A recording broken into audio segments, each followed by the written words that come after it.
Langsung ya? Hah? Monggo silakan. Nanti kita buka dulu. Ya. Saya langsung situ bentar aja. Kita foto dulu sebentar. Ya.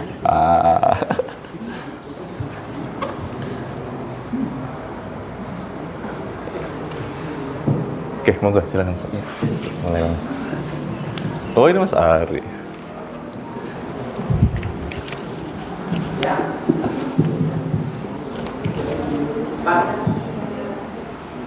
Siapa? Oh iya. Apa?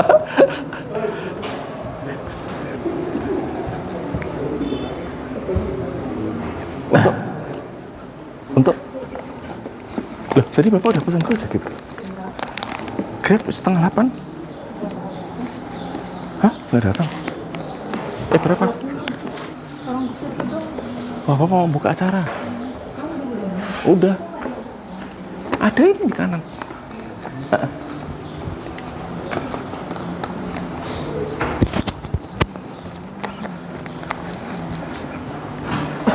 Pak Ari, ingin saya Pak Ari.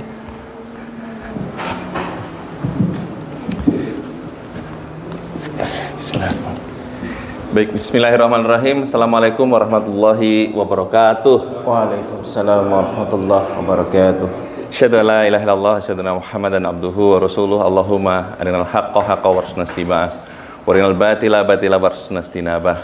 Rabbi shrah sadri wa yassir li amri wahlul 'uqdatam min lisani yafqahu qawli. Alhamdulillah, Bapak dan Ibu, pada kesempatan hari ini kita kembali bisa bersama di pengajian PRM Cinere, pengajian bulanan.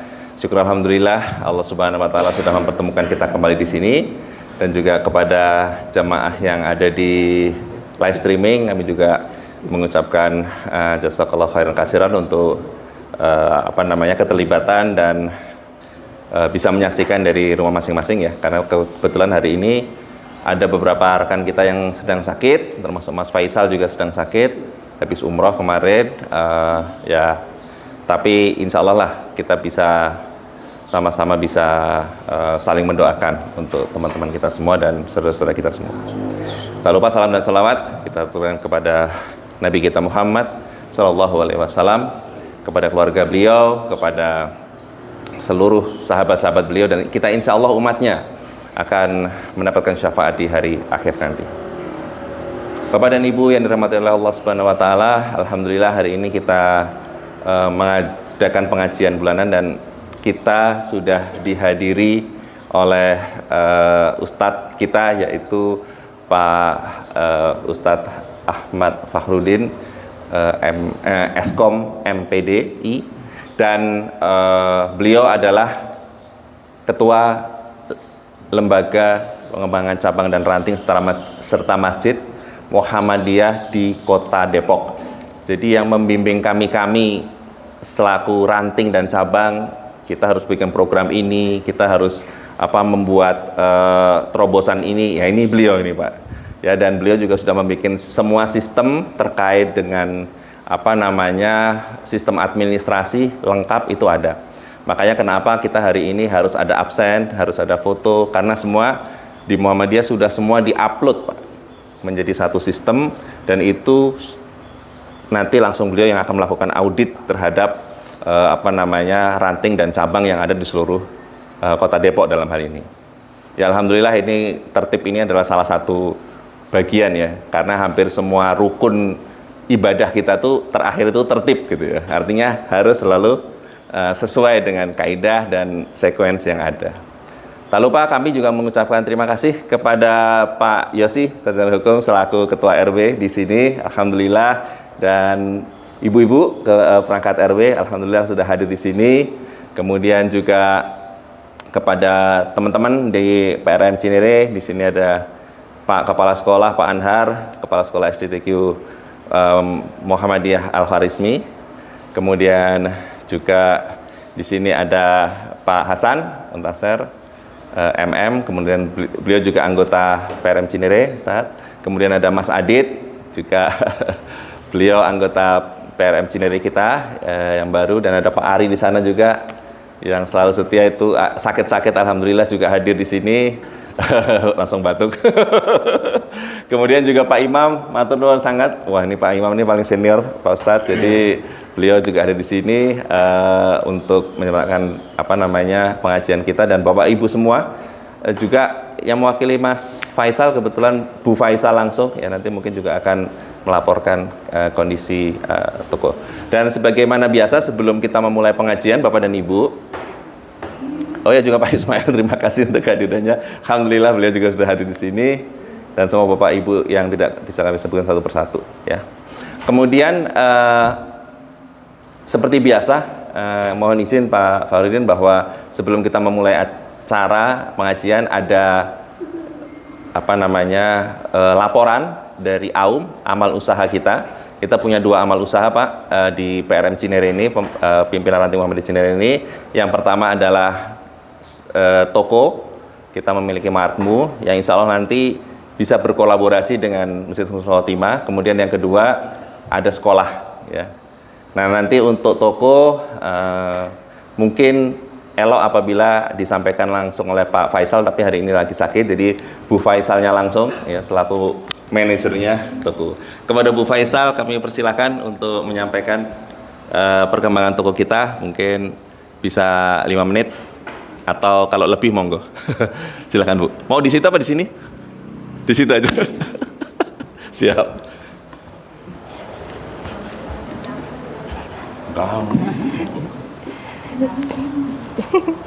Bismillahirrahmanirrahim.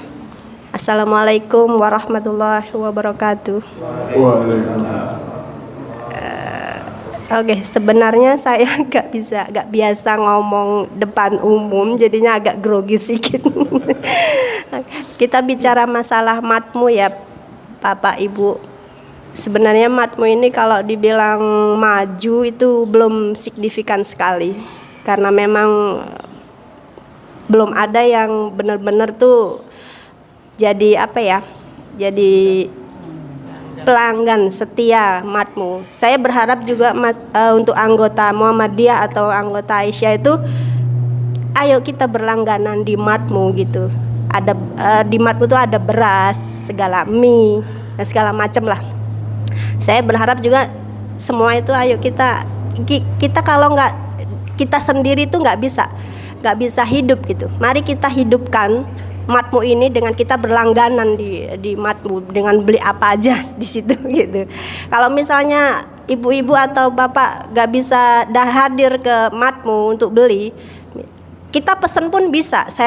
Kami antarkan ke rumahnya lewat WA. Bu, saya butuh beras, atau Bu, saya butuh ini. Kalau nggak bisa hadir ke matmu, kita antar nggak apa-apa gitu. Ya, Grab mat juga bisa. Iya, oke.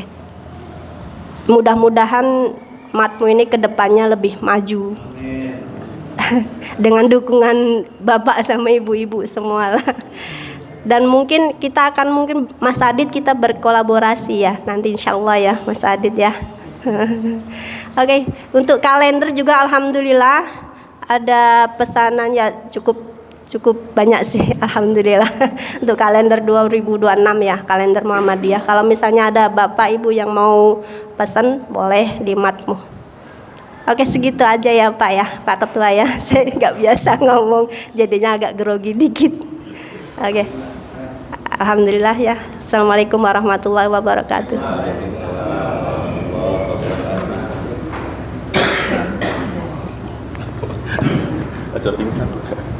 Iya, terima kasih Bu Faisal, Mbak Niken ya, insya Allah kita ya di sana ada kita ingin membangun semacam sistem peradaban kayak di Madinah Pak. Jadi semua barang-barang yang dijual di sana adalah barang-barang yang non zionis, yang kedua bersertifikasi halal. Kita harus berani seperti itu walaupun setiap datang itu ada banyak godaan. Banyak yang datang tahu-tahu, Mas ada rokok enggak gitu. Wah, itu memang luar biasa godaannya dan itu banyak. Tapi kita harus tetap istiqomah bahwa kita tidak akan menjual produk-produk seperti itu. Ya, alhamdulillah kalender 2026 juga silahkan. Yang jelas bahwa kondisinya adalah sama-sama kita harus kuatkan perekonomian umat matmu, dan PRM Cinere sendiri juga kami sudah mengeluarkan surat edaran kepada seluruh masyarakat baik itu Nggak hanya di Muhammadiyah aja, di seluruhnya kita sudah keluarkan edaran untuk bisa berbelanja di situ. Ya, memang tidak mudah untuk melawan dua mart tersebut, gitu ya Pak ya. Tapi ya kita kalau tidak memulai dari sekarang kapan lagi gitu ya. Bismillah, insya Allah bisa. Kemudian yang kedua ada laporan berikutnya dari Bapak Kepala Sekolah mengenai amal usaha kita yang berikutnya, yaitu amal usaha sekolah, ya, sekolah. Silakan kepada Pak Anhar. Ini kebetulan ada ketua Pak LPCR, jadi dilaporkan aja kalau udah unek-unek, monggo. Silakan.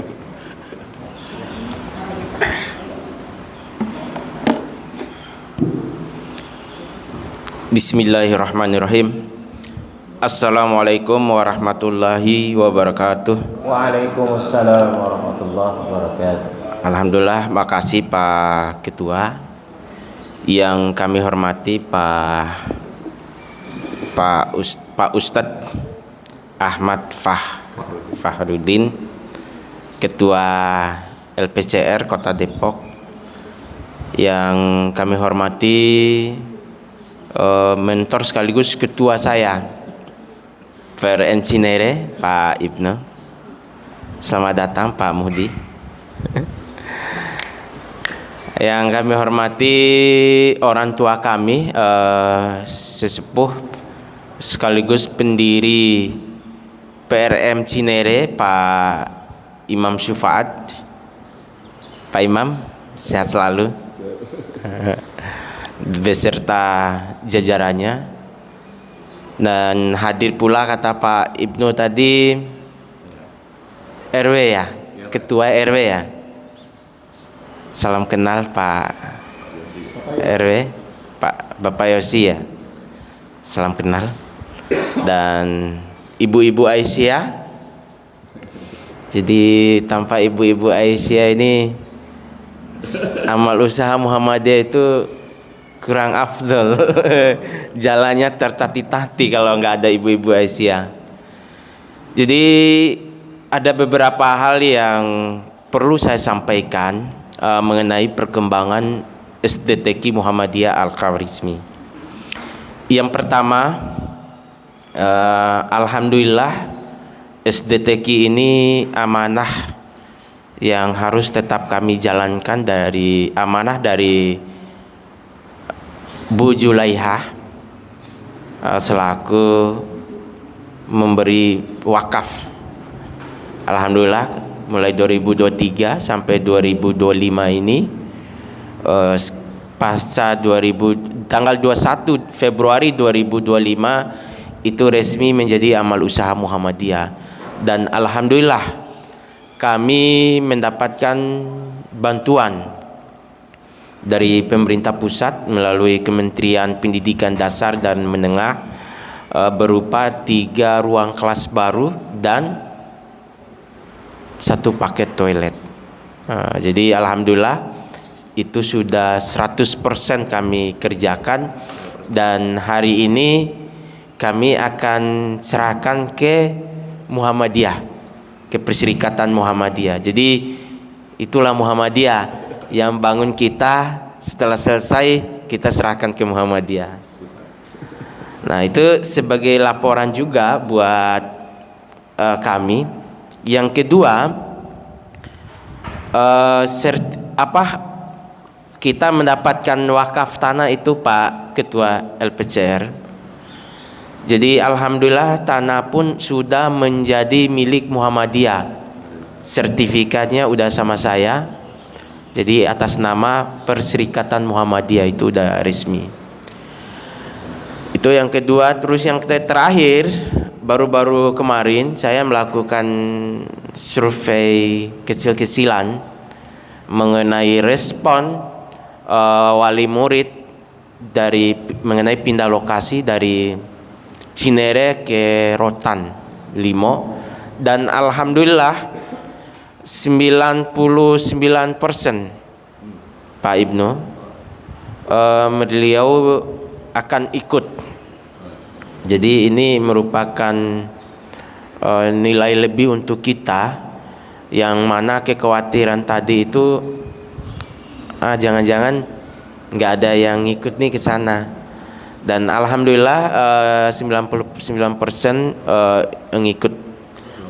Terus yang terakhir pada saat kemarin diskusi dengan Pak Haji Ali, yang mana kami juga mendapatkan amanah menjadi tuan rumah di 7 Februari 2026 acara Hari Bermuhammadiyah itu di Rotan Pak Ibnu.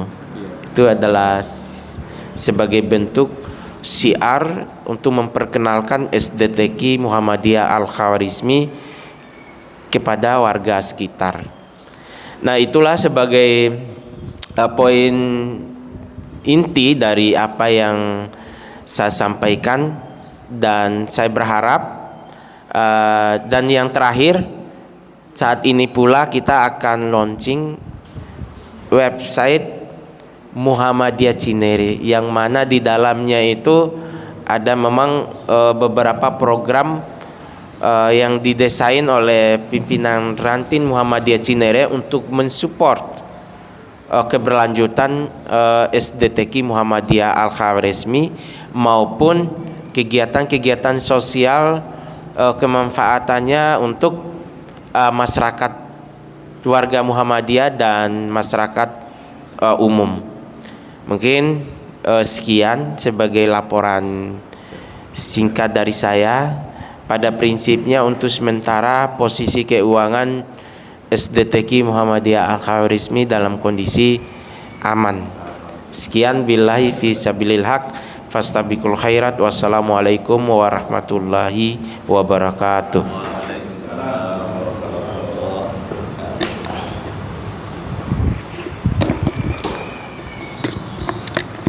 Baik, itu tadi yang terakhir tadi yang juga penting, posisi keuangan aman. Ya, itu alhamdulillah, insya Allah ya Bapak dan Ibu, kita bisa sama-sama untuk mendukung sistem yang sudah dibuat oleh kita umat muslim. Siapapun yang ingin bergabung silahkan. PPDB juga sudah dibuka di gelombang pertama ini dengan diskonnya luar biasa. Beliau ngasih diskon sangat menarik ya, dan nanti insya Allah akan mendapatkan gratis Quran Madinah juga yang mau masuk bagi orang-orang atau teman-teman yang tidak mampu ya. Jadi kita kasih diskon plus dapat Al-Quran Madinah insya Allah. Jadi ini adalah salah satu cara bagaimana kita memberikan alternatif kepada masyarakat untuk bisa bekerja sama dan memiliki network hub bersama untuk kemaslahatan umat muslim sendiri ya. Kita harus punya pasar sendiri. Baik, itu saja mungkin. Jadi seperti biasa Pak Ustadz, kami mohon maaf tadi, mohon izin setiap sebelum pengajian memang kita mengadakan ada laporan bulanan untuk 2 AUM kami khususnya ya. Baik, itu saja mungkin yang bisa kami sampaikan, dan mari kita sama-sama mengikuti kajian kita pada kesempatan pagi hari ini oleh Pak Ustadz. Kepada Pak Ustadz kami persilahkan. Tafadhal Ustadz. Ya, Mas. Assalamualaikum warahmatullahi wabarakatuh.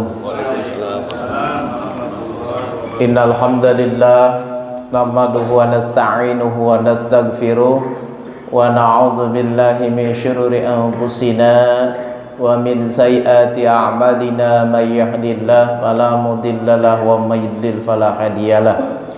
Asyhadu an la ilaha illallah wahdahu la syarikalah wa asyhadu anna wa nabiyyana Muhammadan abduhu wa rasuluhu la nabiyya ba'dah. Allahumma salli wa sallim wa barik ala nabiyyina Muhammadin wa ala alihi wa ashabihi ajma'in, amma ba'du. Faqala ta'ala fi Qur'anil Karim, a'udzu billahi minasy syaithanir rajim. Ya ayyuhalladzina amanu taqullaha haqqa tuqatih wa la tamutunna illa wa antum muslimun. Jamaah pengajian yang dirahmati Allah, kita bersyukur kepada Allah Subhanahu wa Ta'ala atas limpahan nikmatnya pada pagi hari ini, hari Sabtu tanggal 13 Desember 2025, kita bisa berkumpul ta'lim. Mudah-mudahan niatnya niat ikhlas karena Allah, langkah kaki kita dicatat sebagai amal soleh di sisi Allah Subhanahu wa Ta'ala. Kemudian salat beserta salam semoga senantiasa terlimpah curahkan kepada junjungan kita Nabi Muhammad sallallahu alaihi wasallam. Yang saya hormati Bapak Ketua PRM Bapak Ibnu Danto, kemudian Bapak Anhar sahabat saya, kemudian Ibu-ibu Aisyah, kemudian bapak-bapak yang saya mohon maaf saya tidak sebutkan satu persatu, tidak mengurangi rasa hormat dan takzim saya. Tapi saya lihat bapak-bapaknya sehat semua ini. Ya, jadi salah satu tips agar sehat memang diantaranya sering-sering silaturahim, sering-sering duduk di majelis ilmu, karena dengan kita berjalan melangkahkan kaki ketemu dengan saudara-saudara kita, Allah panjangkan umur kita, lalu kemudian Allah bukakan pintu rezeki buat kita semua. Bagi kita kadang-kadang mikirnya rezeki itu selalu duit. Tidak demikian. Rezeki itu sesuatu yang bentuknya menjadi satu kebahagiaan buat kita, itu bagian dari rezeki. Badan sehat, anak sehat, cucu sehat, semua itu bagian dari nikmat yang tidak tara buat kita semua. Dan hari ini kita termasuk orang-orang yang bersyukur karena dengan kesehatan kita bisa duduk di majelis ini dalam rangka menuntut ilmu. Mudah-mudahan langkah kaki kita ini ketika berangkat, setiap langkahnya dicatat sebagai amal soleh, dan ntar kita pulang, setiap langkah kita itu Allah hapuskan dosa-dosa kita. Jadi berangkat Allah kasih pahala, pulang dosanya dihapuskan oleh Allah. Makanya kata Nabi itu, barang siapa yang melangkahkan kaki menuju ke majelis ilmu, maka kata Nabi, maka akan Allah mudahkan jalannya menuju surga. Jadi kita ini sebenarnya lagi berupaya nabung buat bekal kita di akhirat. Jangan-jangan urusan dunia mah tabungan kita udah cukup, tapi akhirat nggak tahu kita, karena tidak pernah dicek saldonya. Ada yang bisa ngecek saldo pahala kita dosa? Tidak ada. Tapi kita merasa nggak kita banyak dosa? Merasa. Banyak nggak yang kita lalai dalam urusan ibadah? Banyak. Makanya kalau kita nanti disediakan oleh Allah itu 8 pintu surga, masa iya Allah sediakan 8 pintu surga tidak ada satu pun yang bisa kita lewati? Oke lah, pintu jihad tidak, tapi pintu sholat, pintu zikir, pintu ilmu mesti kita bisa upayakan itu. Nah, karena tadi saya disebut-sebut dibawa-bawa embel-embel saya sebagai ketua LPCR, tadinya saya nggak mau nyebut-nyebut itu karena Pak Ibnu dan Anhar bawa-bawa itu, jadi ingin saya sampaikan juga. Bapak dan Ibu sekalian, ini sekali ketiga tempat di mana PRM yang artinya belum berumur tua ya, masih muda, itu saya datengin. Pertama itu di daerah Serua, yang kemudian yang kedua di Pengasinan, yang ketiga ini. Pengasinan juga baru, Pak. Dan hanya ini ranting yang baru, tapi tempatnya di masjid. Sebab yang dua itu belum punya masjid, Pak. Jadi adanya di mana pengajiannya? Di rumah. Di rumah salah satu pengurus. Nah, makanya saya kaget, ini ada di masjidnya gede, gitu kan. Nah, kalau yang dua ranting kemarin, itu saya ngisinya di rumah, Pak. Kenapa? Karena mereka belum punya. Nah, waktu Pak Ibnu kita pertemuan rakor, ada salah satu cabang, mohon maaf, ranting, itu curhat ke saya. Dia bilang begini, Pak Ketua, bagaimana ya supaya ranting itu bisa maju dan berkembang? Kok saya ngelihat ranting-ranting lain enak bener dah, punya SMP, punya SMA, tanah luas. Saya bilang begini, Pak, itu ranting yang sudah berkembang bukan simsalabim abrakadabra itu. Mereka juga dulu berjibaku luar biasa. Contoh di ranting saya Cinangka, saya mantan ketua ranting dulu. Ketika saya jadi ketua ranting, saya dideketin nih, ya sesepuh lah. Itu sesepuh itu menemui saya. Bahasa orang Betawi itu ngomong begini, Pak. Orang tempat saya itu Betawi. Dia bilang, gua sengaja lu jadi ketua PRM supaya lu bisa bebasin tanah, no. Ada tuan tanah, Pak, tanahnya ditawarin sama Muhammadiyah, cuman kagak dibeli-beli. Udah sekian ketua ranting kagak dibeli-beli. Gua pengen, kata dia nih, lu beli tuh tanah. Udah, Pak. Program target saya waktu itu pokoknya selesai masa jabatan saya punya tanah. Nanti membangunnya periode generasi keberapa terserah. Yang penting tanahnya sudah kita miliki, kita kuasai. Nanti membangun kan generasi AMM itu kan bisa. Yang penting tanahnya kita kuasai dulu. Dari harga 500 Pak ditawarin sampai harga di 2 juta. Itu berapa tahun tuh perubahannya. Akhirnya saya datang, saya negosiasi, tanahnya kurang lebih 1000 meter lebih. Kalau saya hitung-hitung, kalau 2 juta berarti kira-kira berapa Pak? 2M Pak. Saya ngelihat duit 2M juga belum pernah Pak. Tapi ketika saya berhitung ini tanah harus saya bebaskan 2M, otak saya mikir Pak, ini gimana ya? Tapi itu enggak simsalabim juga jadi juga tuh tanah. Saya tidak terhitung berapa kali saya rapat itu untuk mengumpulkan orang bagaimana cara nih duit, sampai-sampai hampir-hampir terjadi saya minjem di Bukopin Syariah atas nama SMP, atas nama sekolah, karena nggak mungkin minjem di bank itu buat bikin mesin, nggak bakal di ACC oleh bank, karena kalau collab dia susah untuk eksekusi. Makanya saya pakai nama sekolah. Akhirnya saya bentuk tim dari CMB Niaga, pengurus Muhammadiyah, dari BNI, satu lagi OJK, kebetulan orang situ. Dia menyarankan semua, Pak Ketua jangan minjem, balikannya 2 kali lipat, jangan pinjem 2 kali lipat, pikirin cara lain. Kagak jadi Pak, padahal sudah orang Bukopin udah ketemu saya, gak jadi ini. Dah rapat lagi, ketemu Pak, ketemu formulanya. Itu bukan sekali rapat Pak, berdiskusi lama. Itu belum beli, baru rapat rencana beli doang, belum beli, karena harganya 2M. Oke, step pertama saya negosiasi harga. Rumahnya di daerah Taman Puring yang punya. Baik, saya harganya tetap 2 juta Pak Ustadz, nggak turun. Tapi Pak Ustadz bayar ke saya cukup 1,5, yang 500.000 saya wakaf. Berarti Pak Ustadz bayar saya 1,5 M. Udah segitu kan udah girang Pak saya. Udah girang nih Pak. Girang tuh kalau bahasa sini senang. Udah senang saya. Pulang dengan pengurus ranting. Saya di paling depan duduk, ada yang nyupirin, dan di sini ada tokoh-tokoh. Saya tanya bendahara, ada berapa duit di kas kita? Kalau di kas kita nggak gede Pak Ketua, tapi kalau di total ada sekitar 30 juta.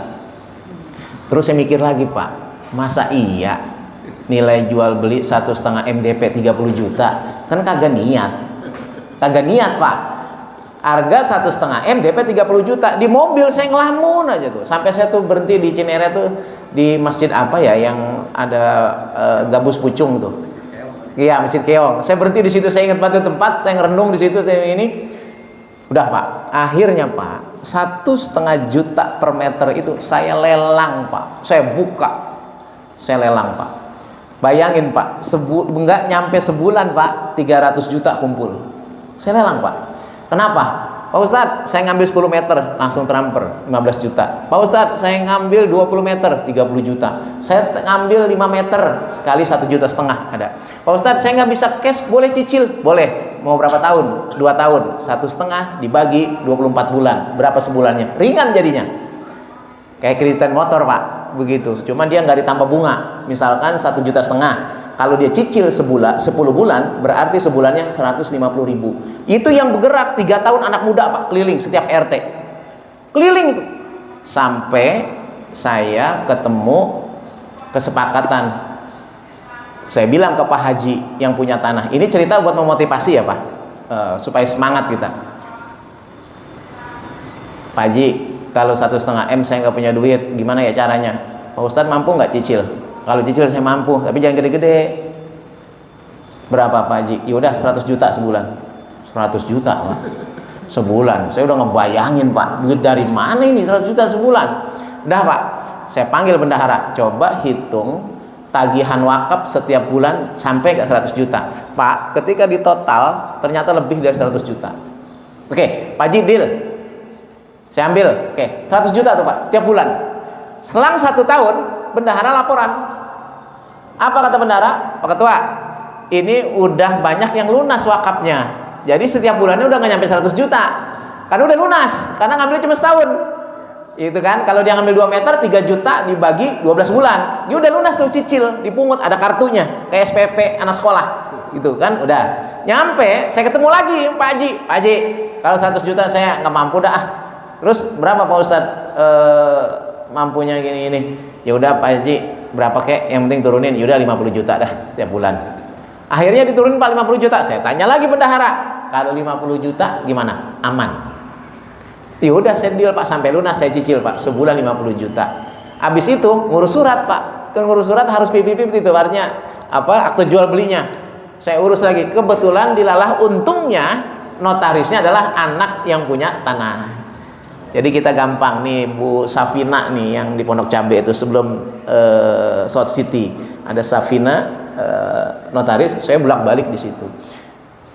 Sekarang setelah saya nggak jadi ketua PRM, itu tanah udah ada Pak. Entah nanti mau dibangun apa, ya terserah generasi yang akan datang. Tapi legalitasnya kita udah punya, dan sehingga ke depan tanah itu tidak diakui oleh pihak manapun. Bahkan itu sertifikat Pak, namanya Muhammadiyah. Karena Muhammadiyah itu tanah, kalaupun dia Cinere, itu pasti sertifikatnya atas nama Perserikatan Muhammadiyah Pak, yang berkantor di Jogja, bukan Cinere. Karena dasar hukumnya itu. Sekolah saya di SMP Muhammadiyah 29, ketika saya bukta sertifikat, ya Muhammadiyah Yogyakarta, bukan Cinere. Sehingga kita hanya seakan-akan kayak punya hak guna untuk mengelola, bukan mengakui. Makanya kalau di sini perjuangan begini-begini, jangan khawatir Pak. Semua ranting yang sekarang maju juga malah perjuangannya lebih berat dari ini Pak. Coba lihat sejarahnya Ahmad Dahlan. Berapa sih si Nurini yang ngaji sama dia? Kan sedikit kan? Tapi bibinya. Nah, maksud saya ngasih motivasi ini agar kita tetap optimis. Dan jangan-jangan, saya belum melihat kemana-mana, jangan-jangan Cinere sudah satu-satunya ranting yang punya matmu ya. Iya. Kalau saya kemarin 2 tahun lalu ngikut ke Palembang LPCR UN Pak, saya masuk itu di Palembang di Metro Muhammadiyah. Lah pas saya masuk, di samping gerbang mat Pak. Terus di SMK-nya mat. Di SD-nya ada 2 mat. Jadi setiap sekolah punya mat Pak. Matnya di depan Pak, sehingga orang umum bisa beli. Saya di Tangsel juga ngajar. Saya ngajar di Tangsel di SMK. Itu Pak punya mat, tapi nggak dibuka umum, hanya siswa Pak. Itu Pak Ibnu, ketika akhir tahun mau pembagian THR, itu pengelola matmunya laporan Pak. Kata dia begini, Bapak Ibu, untungnya nih Pak, dari jualan matmu yang pelanggannya itu cuma bocah doang, anak sekolah, 100 juta Pak.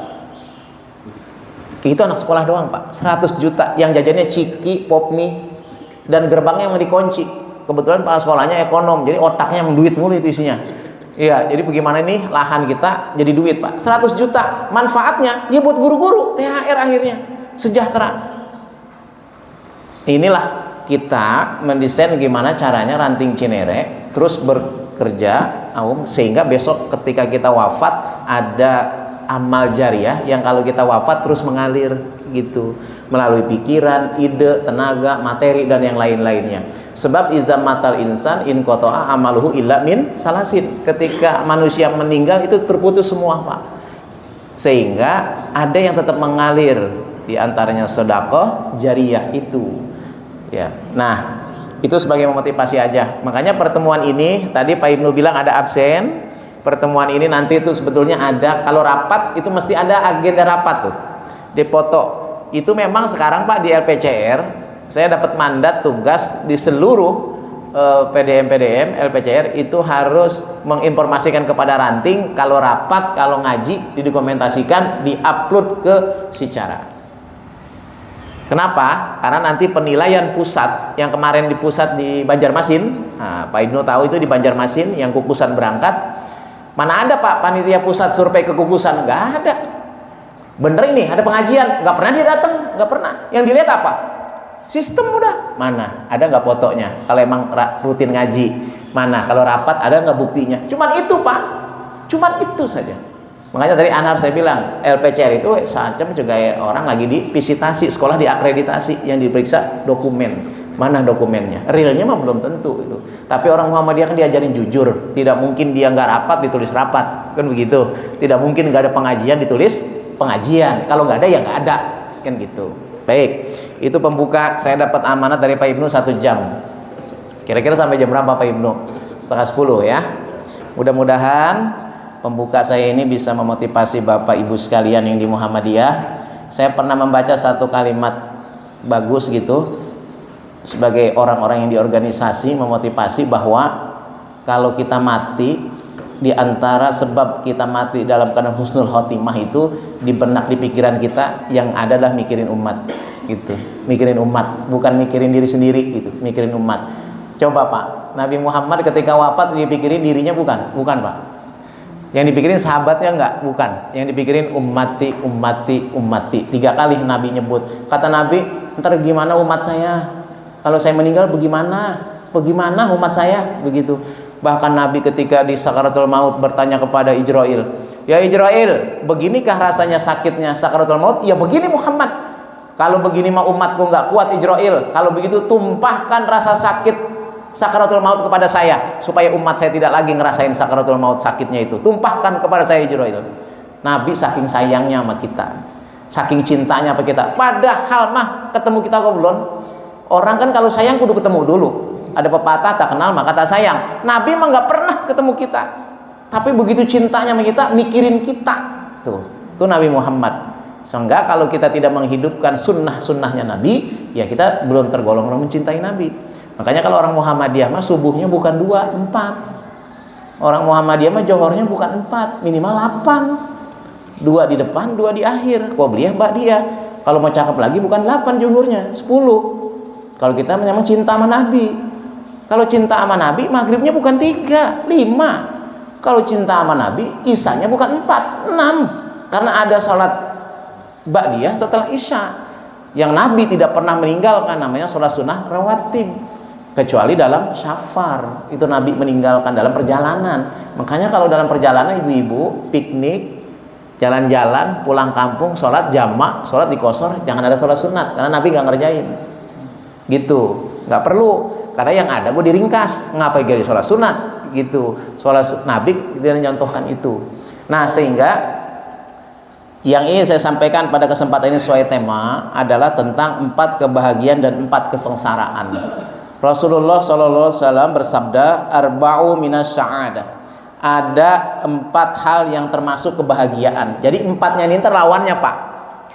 4 yang termasuk kebahagiaan.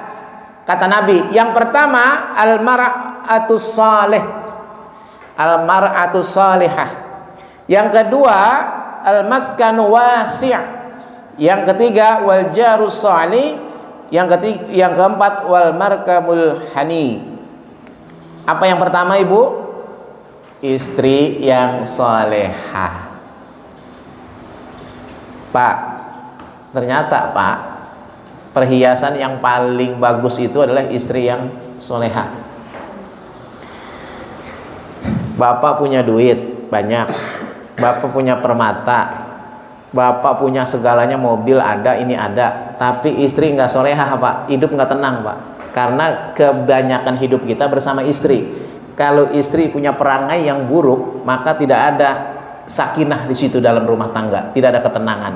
Makanya sakinah mawaddah warahmah itu tujuan sebuah pernikahan. Sehingga kata Nabi, ad-dunya kulluha mata wa khairu mata'id dunya al-mar'atus salih. Kata Nabi, dunia itu seluruhnya kenikmatan. Dunia itu semuanya kenikmatan kata Nabi, dan sebaik-baiknya kenikmatan itu adalah istri yang soleha. Semuanya kenikmatan. Harta kenikmatan. Yang kita miliki semua kenikmatan. Tapi kata Nabi, sebaik-baiknya kenikmatan adalah al-mar'atu salihah, irti istri yang soleha. Ini masih semua punya istri ya? Masih ya? Iya. Tapi baru 1 Pak. Iya, baru 1. Jadi ada bercandaan lucu. Bersyukurlah ibu-ibu kalau yang punya suami orang Muhammadiyah. Karena orang Muhammadiyah itu rata-rata takut untuk kawin lagi gitu, sehingga rata-rata setia dengan istri gitu kayaknya. Iya, satu-satunya ya. 1 di gang ini, 1 di gang ini ya. Jadi yang pertama istri yang soleha. Istri yang soleha itu apa cirinya? Kalau dilihat menyenangkan, kagak cemberut mulu, salah dikit muka dilipet, salah dikit ngomong banyak, laki ngomong baru sedikit, istri nyerocos, nanya, marah, ini marah, sering bentak suami. Ini tanda-tanda istri bukan istri yang soleha, tapi kebalikannya, yang 4 keburukan tadi, istri yang memiliki perangai buruk. Ini Pak, banyak terjadi sekarang Pak. Saya tanya sepupu saya di KUA, sekarang banyak Pak Ibnu, ternyata peningkatan kasus gugatan cerai Pak. Coba aja cek di KUA. Dan anehnya Pak, zaman dulu kita nggak dengar tuh yang namanya istri menggugat suami Pak. Sekarang Pak di KUA itu banyak istri melaporkan suami menggugat cerai Pak. Selidik punya selidik, saya tanya lagi ini orang KUA, bagian pembinaan, apa persoalannya? Pertama kata dia ekonomi. Yang kedua selingkuh. Di chat di HP-nya ada wanita lain, wanita idaman lain. Kalau perempuan pria idaman lain gitu. Namanya Gopur. Tapi kok sayang-sayangan gitu. Istrinya bingung ya kan, namanya Rohman kok manggilnya Beb. Ini siapa ini? Oh ternyata Rohmani gitu. Jadi banyak terjadi Pak di rumah saya, bahkan pernah terjadi suami istri ribut. Kenapa? Istrinya datang curhat mengingat ini, ternyata suaminya datang ribut. Saya bilang jangan ribut di rumah saya, nanti sangkanya saya yang pada berantem ini. Saya bilang gitu. Nah, istri yang soleha itu kalau dipandang sama laki enak. Makanya para suami itu sering berdoa, Rabbana hablana min azwajina wa dzurriyyatina qurrata a'yun tuh. Ibu-ibu tuh kalau ditanya, ibu-ibu mau nggak masuk surga? Mau. Di dunia, di akhirat nanti yang di dunia sekarang ini yang paling banyak adalah perempuan, dan nanti di neraka adalah perempuan yang paling banyak. Makanya kalau ditanya apa sih triknya perempuan masuk surga, gampang banget. Makanya kalau laki merada susah sebenarnya masuk surga itu. Kalau perempuan gampang itu. Dia sholat 5 waktu, dia menjaga kemaluan, dia puasa di Ramadan, taat sama laki. Kata Nabi, silahkan masuk surga dari pintu mana yang kamu suka, silahkan tuh. Tapi syaratnya cuma 4 tuh. Kalau bapak-bapak berat syaratnya. Dia harus bagaimana tanggung jawab terhadap anak, bagaimana tanggung jawab terhadap istrinya, bagaimana tanggung jawab nafkahnya. Jangan-jangan ada suami yang pelit, sama teman maroyal, sama istri pelit, ada yang begitu. Nongkrong di warung, nongkrong di kafe sama temen, saya bayarin, tapi giliran istri minta duit, gak punya duit mah bohong dia. Makanya sedekah itu Pak, yang paling abdol, yang paling pertama itu sama keluarga Pak, bukan sama orang lain. Sama keluarga. Siapa keluarga kita? Istri, anak, orang tua kita. Itu sedekah yang paling utama itu. Yang kedua sama tetangga. Makanya jangan sampai kita makan enak, tetangga kita kelaparan. Di sini mah nggak ada sih. Di sini mah nggak ada. Di tempat saya tuh banyak Pak. Makanya saya bilang, kalau ada kita nyayur sop, nyayur sayur asem, di tempat saya tuh orang sering banget nyayur sayur asem atau sop, itu banyakin airnya.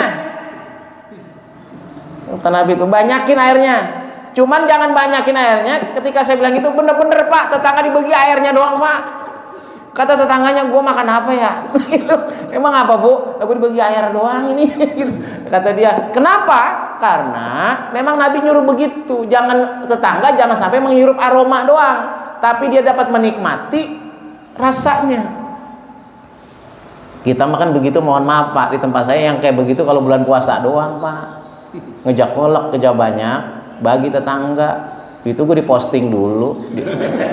Iya, dipoto dulu, iya kan? Dipoto, ngeja yang banyak buat tetangga. Iya, ilah, membagi timbang semangkok, posting, gitu kan? Itu penting tuh. Makanya saya berharap kita semua orang beriman, kita berpastabiqul khairat, kita berlomba dalam kebaikan. Bagaimana caranya? Ibu, Bu, saya kasih tahu, surga tidak pernah dihuni oleh perempuan yang ketika meninggal tidak dapat ridho suami. Saya ulang nih, surga itu tidak dihuni oleh perempuan yang ketika dia wafat suaminya nggak ridho. Ada kisahnya, ada. Zaid Rabat, ketika dia istrinya sakaratul maut, kagak mati-mati, istrinya nggak mati-mati, matanya melotot. Dipanggil Nabi, ya Rasulullah, di sana ada perempuan sakaratul maut, enggak, susah bener meninggal. Rasulullah datang, ditanya, bagaimana perlakuan perempuan ini kepada ibunya, pada orang tuanya? Cakep, perhatian, sayang sama emaknya, sayang sama mamahnya, sayang sama bapaknya, bagus. Pas ditanya, lalu bagaimana terhadap suaminya? Mana suaminya? Nih, suaminya ada. Bagaimana Zaid perlakuan istrimu terhadapmu? Nggak jawab dia, Pak. Nggak jawab dia, diem begini begini, nunduk gitu. Dia takut nyautinnya gitu, takut salah. Ditanya lagi, wahai Zaid, ini gimana istrimu waktu di dunia, waktu kemarin masih sehat, masih ini? Apa kata Zaid? Ya Rasulullah, istri saya lagi sehat, kemarin sering menyelisihi saya, sering mendebat saya, sehingga membuat hati saya terluka, dan dia lebih perhatian sama ibunya dibanding saya. Apa kata Nabi? Istrimu tidak dalam kebaikan ketika wafat, ketika kamu tidak memaafkannya. Pak, itu susah mati, Pak. Pas Zaid ada di sampingnya dan dia mengatakan, aku ridho dan aku maafkan semua kesalahanmu, meninggal, Pak. Maka itu ridhonya istri itu tergantung ridhonya suami, Pak. Bu, tuh. Jadi ibu nih ibu-ibu nih masih punya suami semua ya? Masih ya? Ya. Kelihatannya masih punya ini. Ibu-ibu nih ya, udah nutup aurat, udah sholat 5 waktu, udah puasa Ramadan, tapi amal laki rada galak. Kan ibu-ibu di sini nih, bukan di sini dah, sono ya. Ibu-ibu nih nyendokin apa sih itu? Kalau bahasa nyendokin kenal, Pak? Ya, ini saya orang Betawi soalnya nih saya. Nyendokin nasi itu kan pengantin cuma sebulan. Iya kan, suami pulang, iya kan Pak ya. Ini nasi, ini sayurnya, sayur lodeh, ini lalapnya. Coba sekarang, ada nggak nemuin istri nyiapin hidangan? Ini ya nasinya, ini sambelnya buat obat. Gak ada. Mah, nasi di mana? Mau di rak. Piring di mana? Mau di rak. Ambilin Pak Mah, gua laki dikirimin Google Map tuh, Google Map arah rak. Ada itu. Makanya ketika kita pengen masuk surga, bahagiakan suami, servis suami sebaik-baiknya. Yang suami kalau lagi di luar rumah pengennya pulang baik. Jadi lagi kerja, tapi hatinya pengen ketemu bininya baik. Kenapa coba? Karena istrinya berperangai baik, kalau ngomong enak, suami pulang kerja ngomongnya enak, sehingga dia bawaannya di rumah, di kantor dia urusannya jelimet, tapi kalau di rumah urusannya hilang. Kenapa? Karena dia ketemu wajah muka yang memberikan solusi. Siapa itu? Istrinya. Ini kan terbalik, Pak. Di kantor jelimet, di rumah makin jelimet, Pak. Makanya pada ribut akhirnya. Hati-hati, tapi saya tidak cerita orang sini ya, saya kan nggak tahu nih ibu-ibu Cinere ini bagaimana. Ini mah orang sono ya, orang sono dah, jauh, bukan orang sini ya. Kelihatannya ibu-ibu sini mah alhamdulillah ya, tidak beda apa yang saya sampaikan. Iya, demikian ya. Bahkan Bu, pernahkah ibu mendengar cerita ini ibu-ibu bisa jadi contoh nih. Ibu ada yang suaminya di sini nggak ngaji juga? Ada? Nggak ada? Ada ya. Nah, ya. Ntar buat ini Pak, buat tameng bapak ya. Ini saya lagi ngangkat bapak-bapaknya dulu. Jadi satu ketika Rasulullah ngomong kepada Sayyidah Fatimah, putrinya. Kan Sayyidah Fatimah kan udah dijamin masuk surga kan? Termasuk 4 penghulu surga kan? Wanita penghulu surga. Di antaranya Sayyidah Fatimah. Gitu kan ya. Kemudian siapa lagi? Khadijah. Terus istrinya Fir'aun, Asia, gitu kan ya di antaranya. Nah, ketika itu Fatimah dipanggil sama Nabi. Kata Nabi begini, Fatimah, nanti di sorga ada satu perempuan yang megang tali kendaraanmu di sorga. Tali kendaraan, Pak. Nanti di sorga ada satu perempuan yang megang tali kendaraan. Kalau kendaraannya itu misalkan kuda, jadi dia megangin talinya kendaraan Fatimah. Ketika ini begitu, Fatimah bertanya penasaran, siapa ya Rasulullah? No, orangnya di sonono, Cinere. Datang dia Pak sama Hasan. Ketika dia sampai, dia datang, namanya Muti'ah. Nyampe, dia datang, Assalamualaikum, Waalaikumsalam. Dia keluar, tersanjung Pak. Hitungannya kan anak presiden ini Pak datang Pak, anak khalifah kan, anak Rasulullah, segitu kan, Rasulullah. Wah, Fatimah kaget ya. Ada apa Fatimah? Tumben, mari. Kata Fatimah, aku pengen main aja, boleh nggak masuk? Nggak boleh. Loh, kenapa? Karena kamu bawa anak Hasan. Loh, kenapa? Kata suamiku, jangan terima tamu laki-laki selama aku kerja. Kata Fatimah begini, kan anak saya mah kecil, nggak apa-apa. Fatimah, pesan saya nggak kecil, nggak gede, kata suami saya. Pokoknya laki-laki nggak boleh. Walaupun Hasan masih anak kecil, dia laki-laki. Jadi jangan masuk ya. Oh iya dah, jangan dah. Coba Pak kalau orang kita mah, jangan kan bocah kecil Kak, yang gede gue suruh masuk, ayo masuk, masuk, gitu kita mah. Iya, ditarik-tarik malah. Kedua, balik lagi Pak. Fatimah balik lagi, Hasan dititipin, ditaruh di rumahnya, dia berangkat, dia datang Pak ke rumah Muti'ah. Boleh nggak saya masuk? Boleh, karena kamu perempuan, silahkan masuk. Wahai Muti'ah, dia perhatiin nih, rumahnya diperhatiin Pak, rumahnya dari bilik biasa aja nih. Ini orang biasa aja, nggak ada yang spesial. Tapi kenapa Rasulullah bilang ini orang nanti yang megang kendaraan saya talinya? Udah. Tapi ada yang aneh Pak, penampakan di tembok jendelanya. Ada gunting, ada cambuk di situ, ada anduk. Fatimah bingung.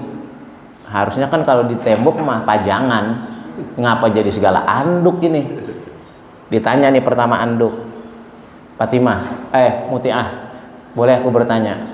Silahkan Fatimah. Ini anduk buat apa ya? Tahu nggak Bu anduk buat apa?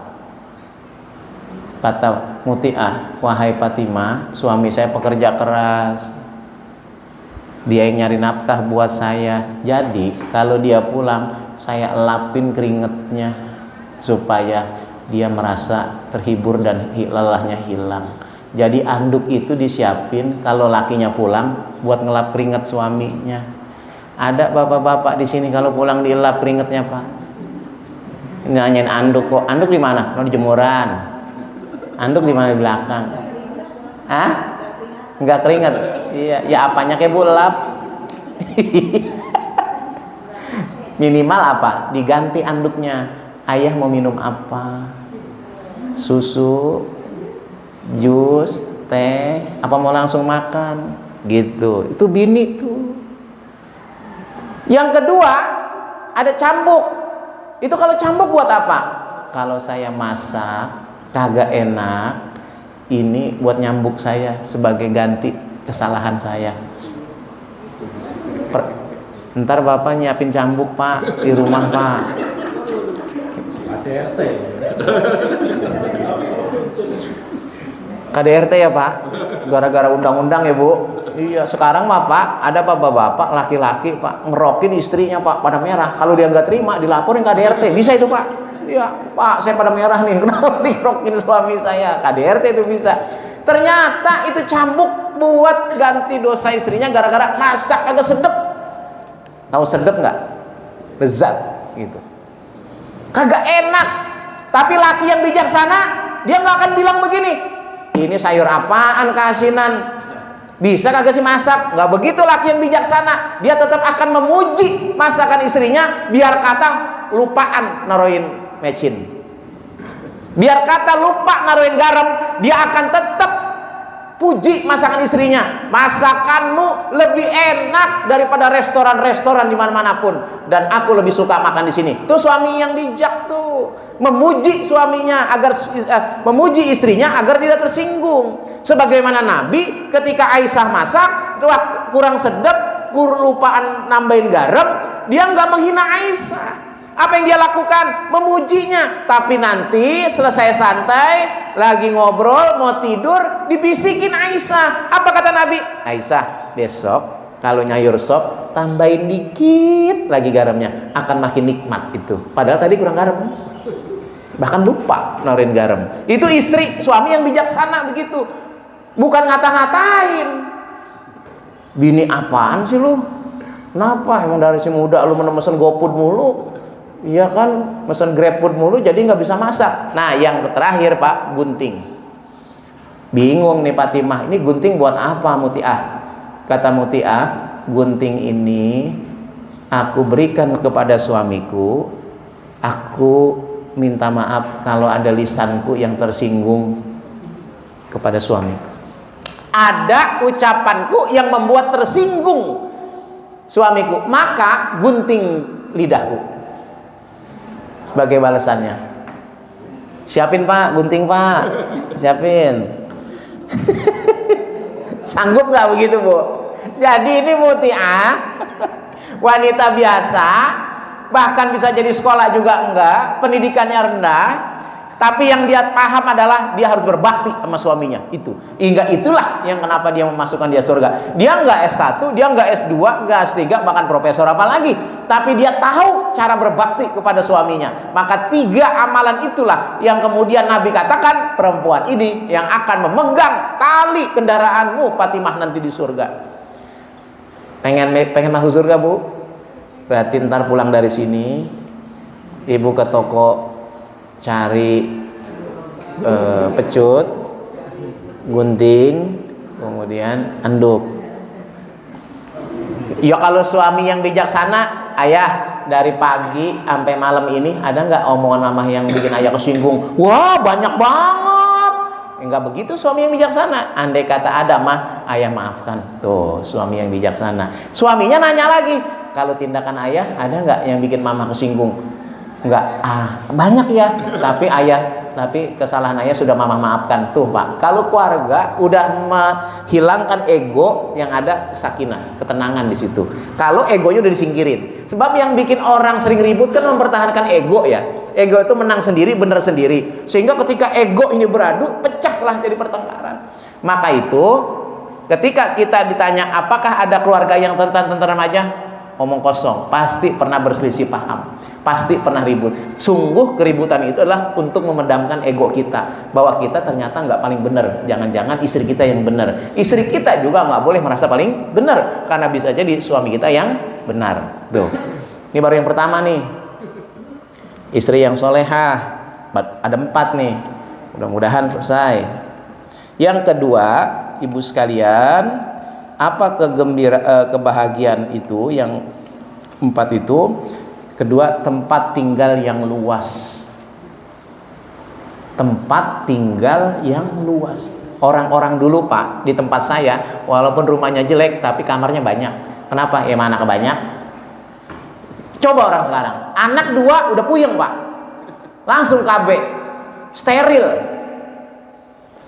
Orang dulu anaknya berapa Pak? Pokoknya banyak. Orang dulu anaknya bisa 8, bahkan bapaknya sampai lupa nama anaknya. Ini siapa? Ini lu anak siapa Tong? Anak bapak saya. Lupa saking banyaknya. Tapi herannya Pak, ketika anak itu orang dulu nih 8 anaknya, semua sehat, semua keurus, pada bisa sekolah. Sekarang Pak, anak 2 belum tentu itu dua-duanya bisa sekolah. Jangan-jangan ada yang putus sekolah. Herannya begitu.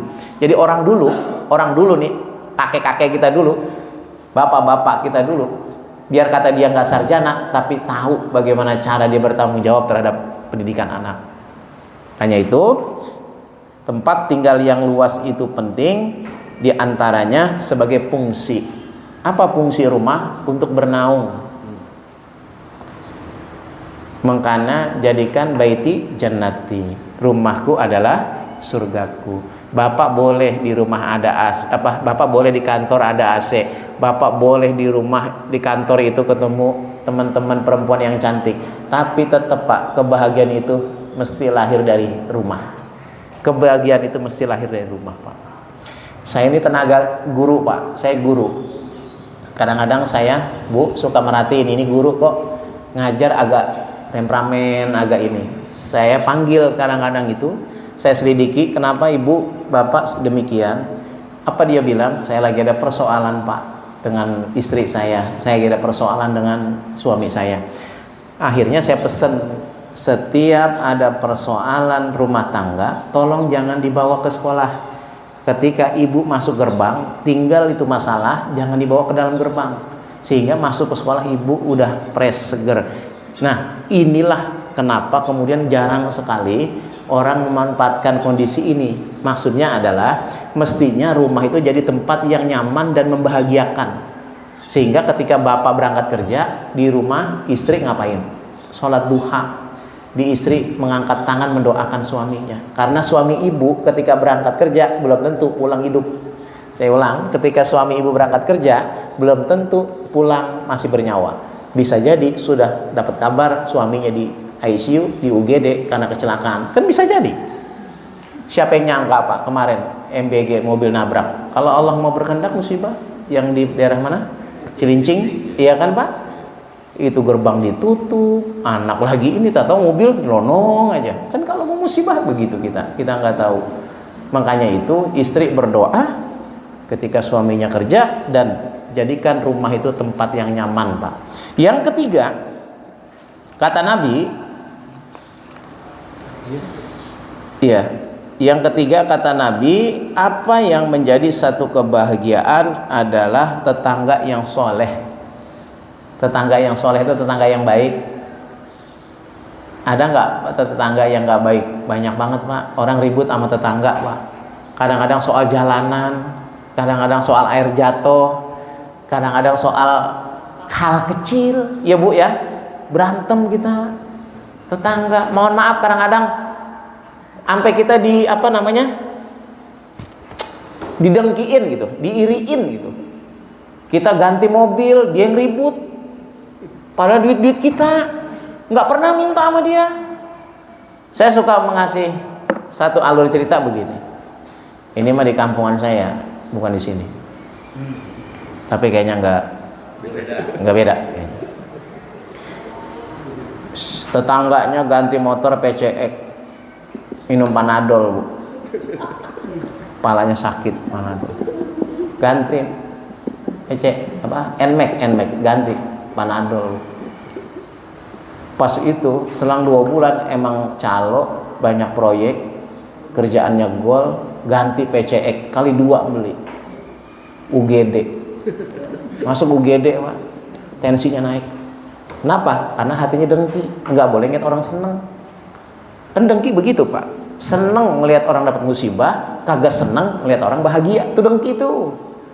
Saya ulang nih, jangan sampai ada nih. Kalau dengki mah menghapus pahala tuh. Orang dengki itu seneng kalau orang dapat musibah, tapi saya ulang, seneng kalau kemudian saudara kita dapat musibah, kemudian tidak senang kalau dapat nikmat. Gitu. Ganti motor Pak PCX, UGD, tensinya naik, gulanya naik. Ngeri, kata dokter jangan bawa pulang, kan ini tensinya naik, karena nggak boleh tensi tinggi itu dibawa pulang. Selang 2 bulan beli Avanza, ICU, di ICU. Kenapa? Karena hatinya dengki, hasad. Harusnya kalau tetangga kita dapat kebahagiaan, kita ikut bahagia. Kalau tetangga dapat musibah, kita turut prihatin, bukan malah tetangga dapat musibah kita berbahagia. Nah, jadi di antara adab bertetangga itu diantaranya adalah saling membantu. Makanya urutan sedekah itu yang antaranya yang paling baik adalah dengan tetangga dekat atau tetangga jauh. Di tempat saya itu masih ada, tapi bukan di kampung saya, karena saya di sekolah. Di tempat saya itu masih ada orang yang Pak Ibnu kalau makan pagi tapi dia masih mikirin buat makan sore. Masih ada. Kalau dia makan sore, dia lagi bingung besok ngongkosin anak sekolah itu pakai apa dan makan sarapannya pakai apa. Masih ada yang demikian, Pak. Dan Bapak kalau ngeliat sekarang anak sekolah dapat MBG, mungkin di sini mah kayaknya biasa aja tuh, bahkan nggak dimakan sama anak-anak. MBG, Pak. Tapi kalau saya lihat di TikTok, Pak, saya lihat di Instagram, ternyata banyak emang anak yang betul-betul nggak makan, Pak. Jadi Prabowo itu memang turun langsung ke lapangan dia dan bisa ngelihat. Hanya memang bagi sekolah tertentu ya memang secara taraf ekonomi ya bagus gitu. Tapi di satu sisi memang banyak, Pak, itu anak yang benar-benar kaget ketemu nasi dan makanan tuh bersyukur banget. Mohon maaf ya, bahkan ada yang dibawa pulang buat ibunya, buat kakaknya, buat adiknya. Kenapa? Karena di rumah nggak ada nasi. Saya sedih Pak kalau gitu. Makanya saya rada kesal sama anak saya. Kalau saya kasih makan apa kayaknya nggak pada bersyukur gitu. Padahal banyak orang yang hari ini bingung makannya pakai apa. Tapi kita, anak kita yang hari ini kita bawa ke KFC, kita beliin pizza, apa yang dia lakukan? Belum tentu bersyukur itu. Makanya kita kalau hidup di dunia jangan ngeliat yang di atas, hidup dunia tuh ngeliat yang di bawah. Alhamdulillah saya mau motor PCX juga, tetangga saya masih motor Mio. Alhamdulillah saya Mio juga, tetangga saya Mio tapi diselah, akinya udah soak. Alhamdulillah saya menyelah juga, masih punya motor, tetangga saya sepeda. Alhamdulillah saya masih sepeda juga, tangga saya masih sepeda, kagak, motor kagak, jalan kaki. Alhamdulillah saya masih punya kaki dua, teman saya satu kakinya tinggal karena kecelakaan. Itu nikmatnya dunia begitu. Kemudian kalau ibadah beda Pak, kalau ibadah kita harus melihatnya ke atas.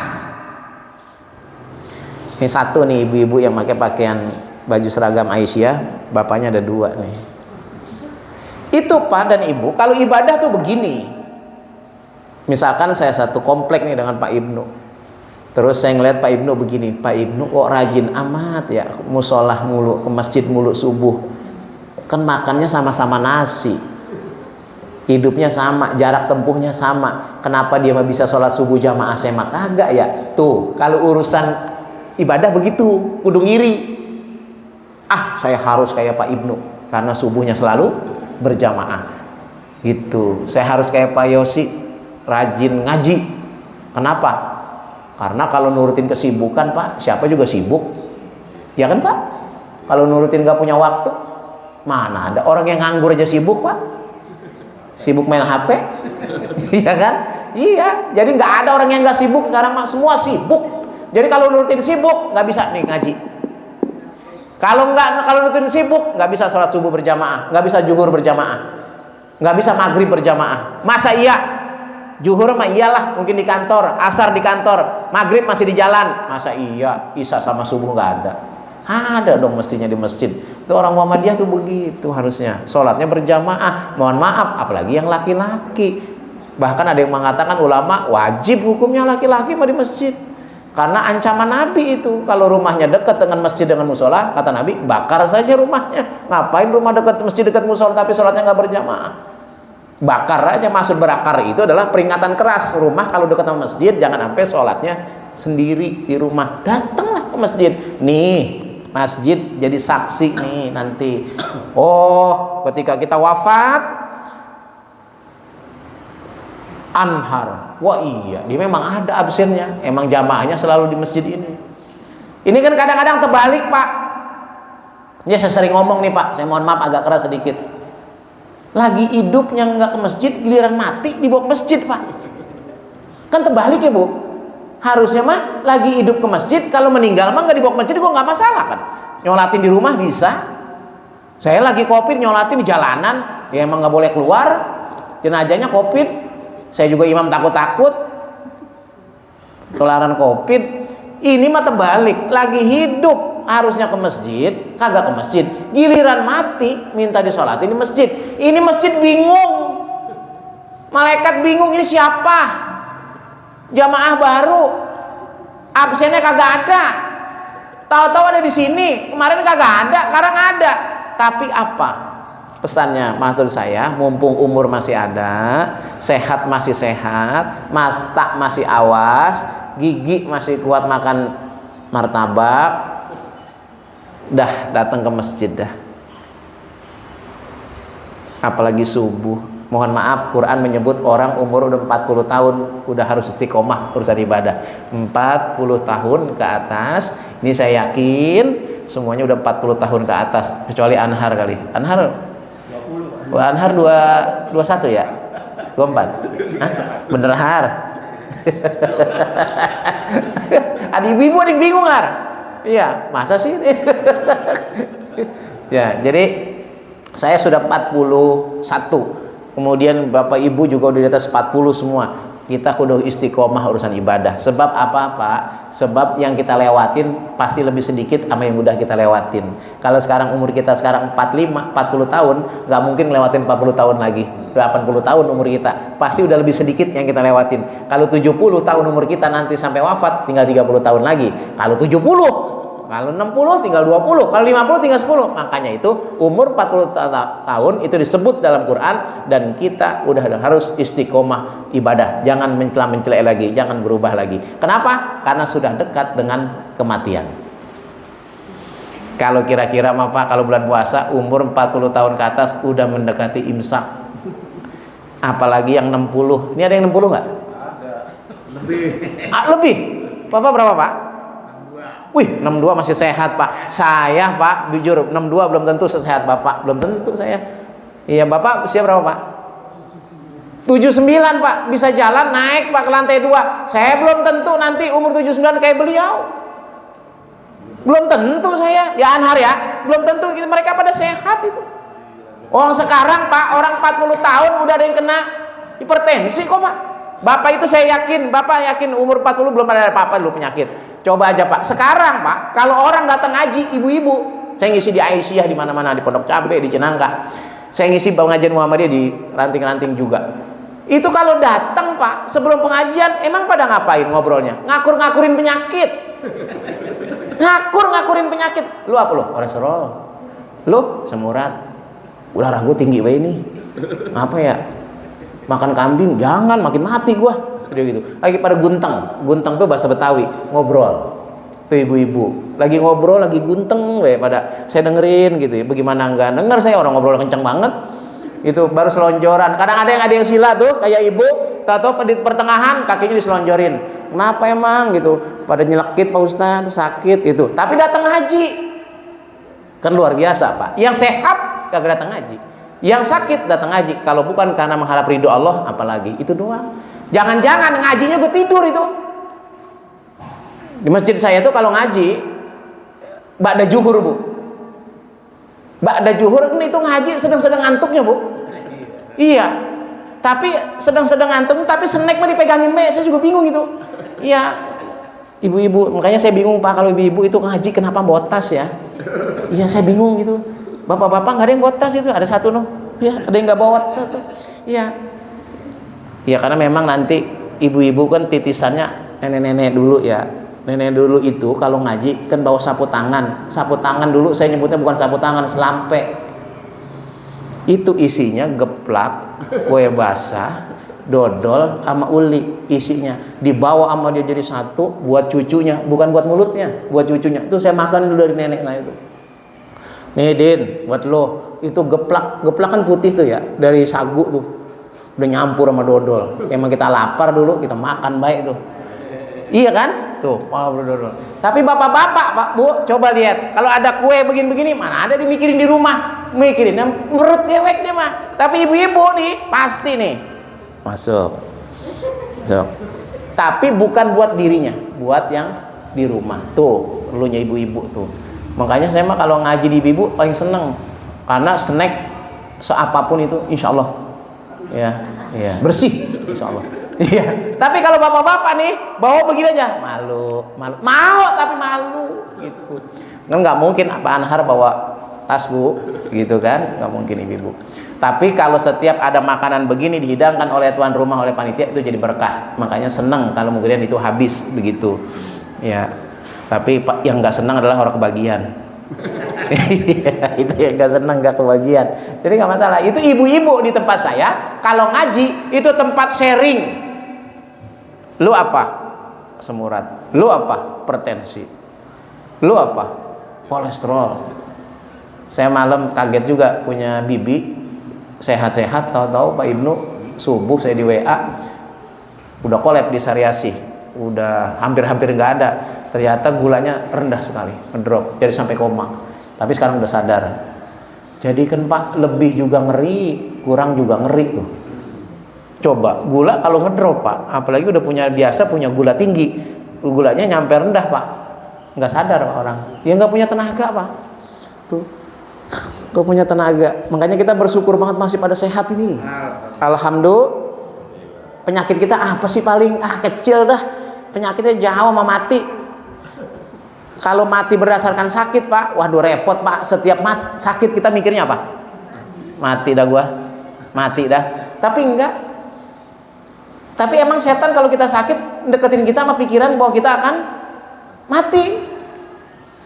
Makanya besok kalau lagi sakit banyakin berzikir, beristighfar, astagfirullahaladzim. Jangan ngeluh. Ini mah doa kagak, sembahyang kagak, motoin pusan. Tuh tempat saya ya, tapi bukan di sini.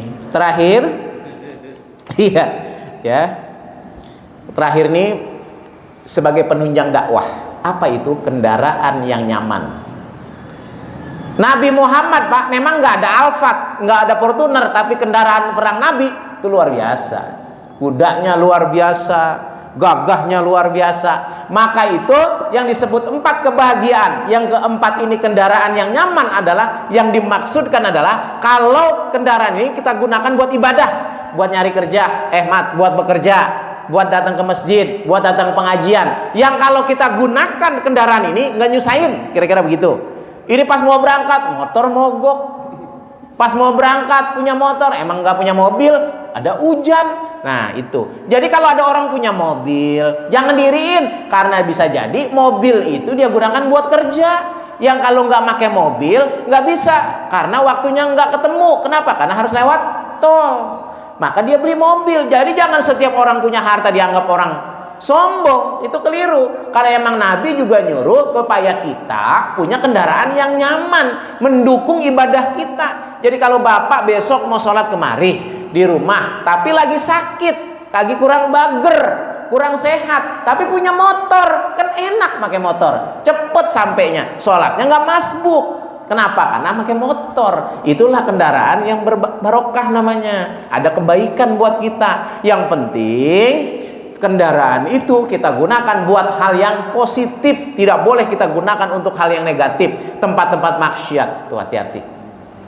Belinya dari cara yang halal, tapi gunainnya salah, ya salah.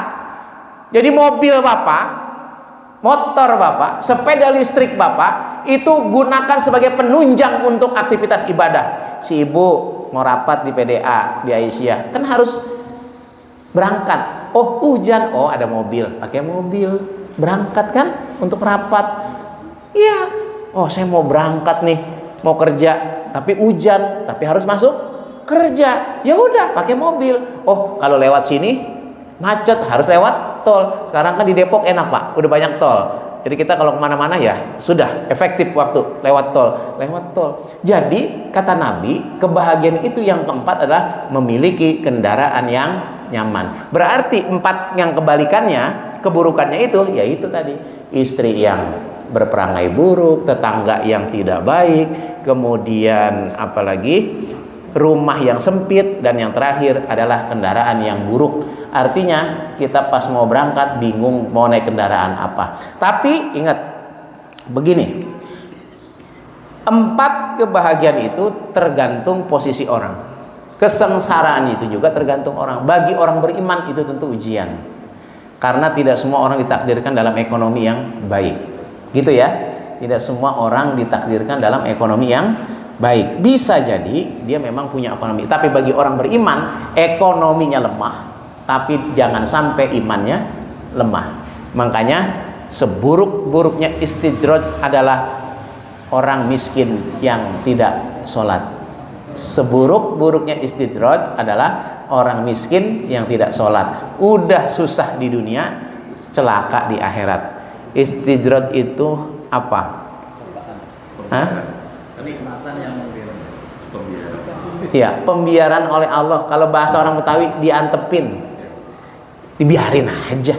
Mau lagu apa kayak lu? Kalau kata orang Cinere, selalu diambul-ambulin. Wih, kayak gue dong nih, gak ngaji Muhammadiyah, gak subuh, rezeki gue lancar, sehat lagi. Oh no mah, Pak Ibnu sering ngaji, sering apa? Gue liat di dokter mulu ngecek, sakit, mendingan gue sehat. Hati Pak, hati. Orang kagak sholat, kagak silaturahim, kagak ikut ngaji, badan sehat, rezeki bagus, ini lagi dibiarin sama Allah, terus diangkat. Tapi nanti kata Allah sejatuh-jatuhnya turun dia. Jadi nggak usah iri sama orang yang begitu.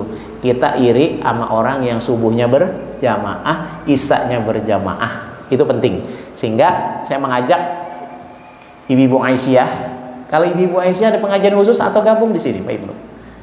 Gabung ya?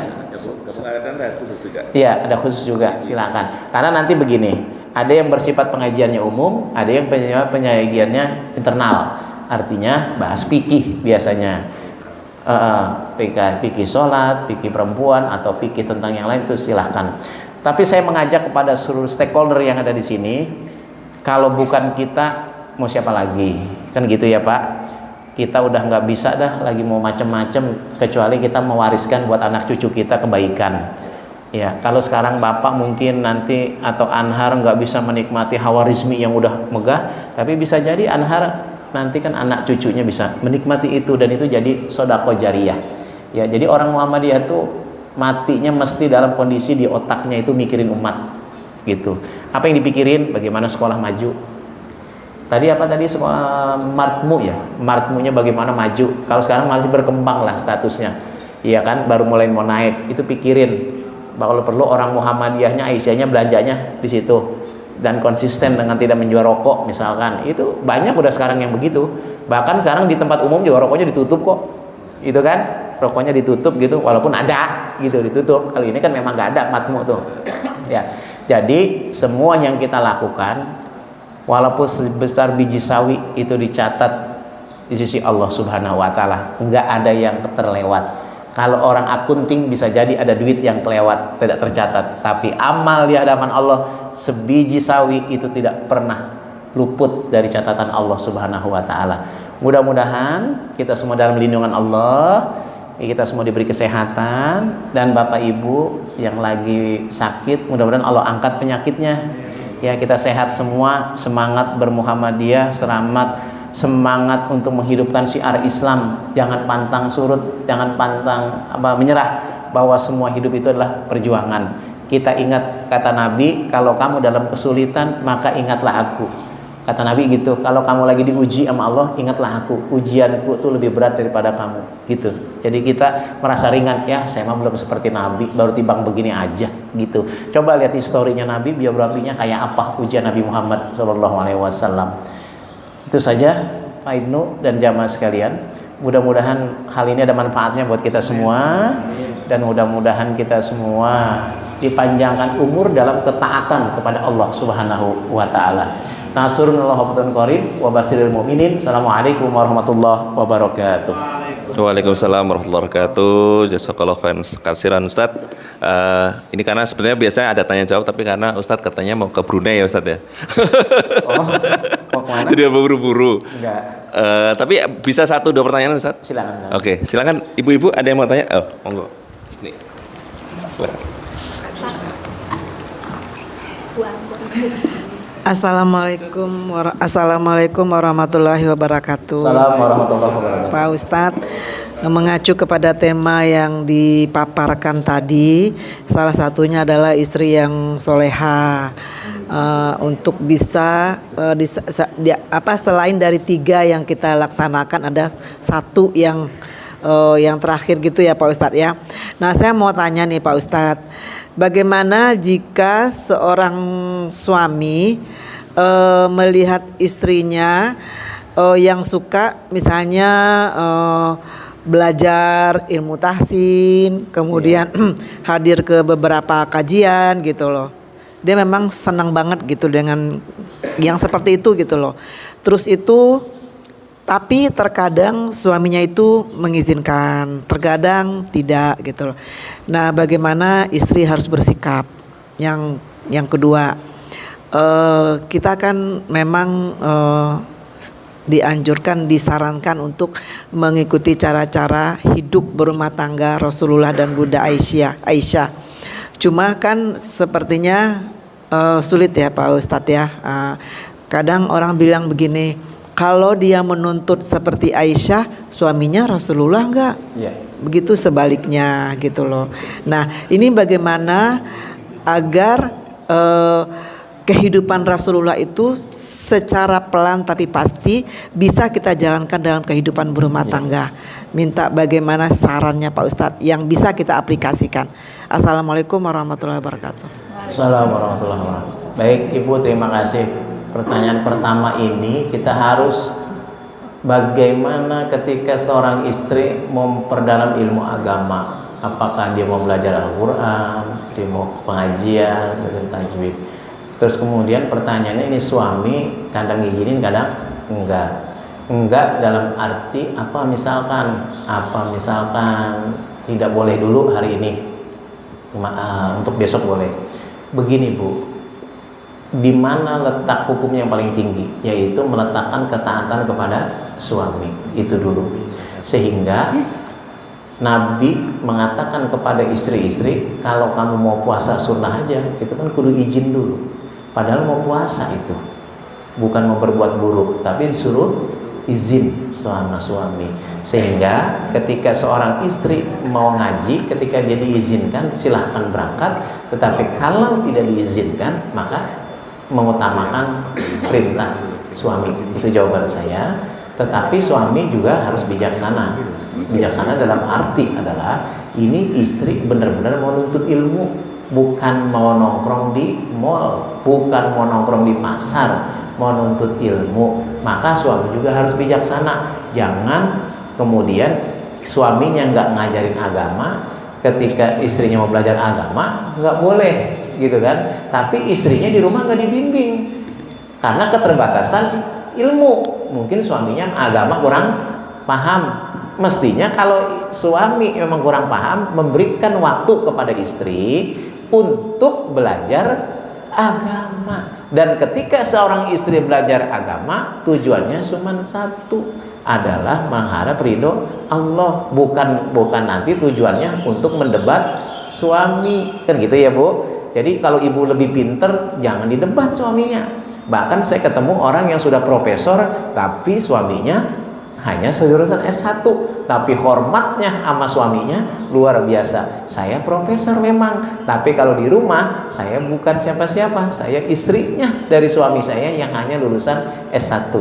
Sehingga kalau ketika suami ibu tidak mengizinkan, maka posisinya tetap ibu harus lebih mengutamakan taat kepada suami. Itu pertama. Yang kedua, bagaimana tadi emang ada Bu ya, istri kadang-kadang membandingkan kita dengan Aisyah gitu ya, istri Nabi. Ya, kalau begitu kita juga bisa dong membandingkan suami dengan Rasulullah, kan begitu.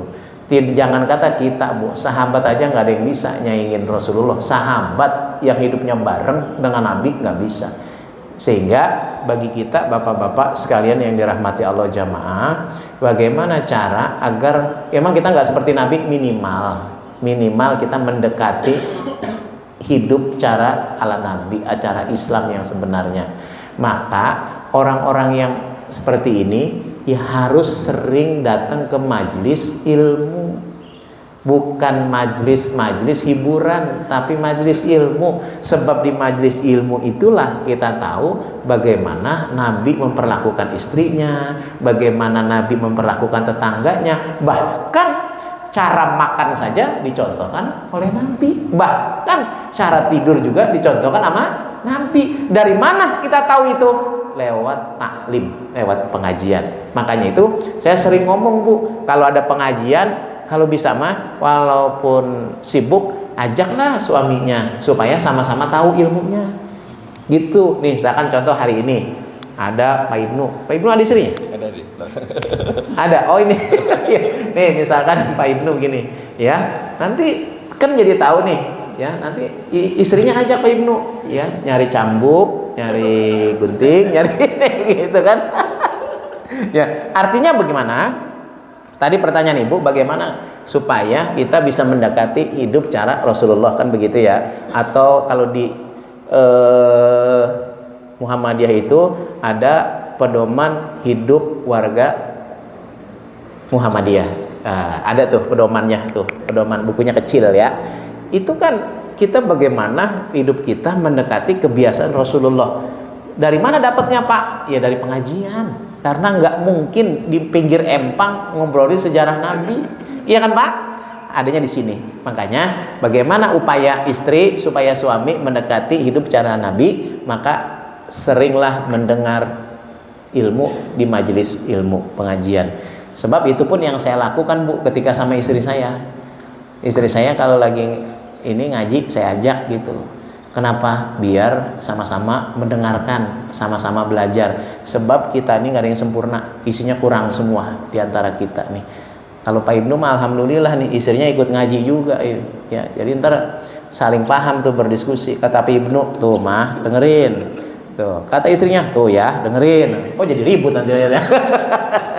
Ya gitu Ibu, sementara jawaban saya. Wallahu a'lam bishawab.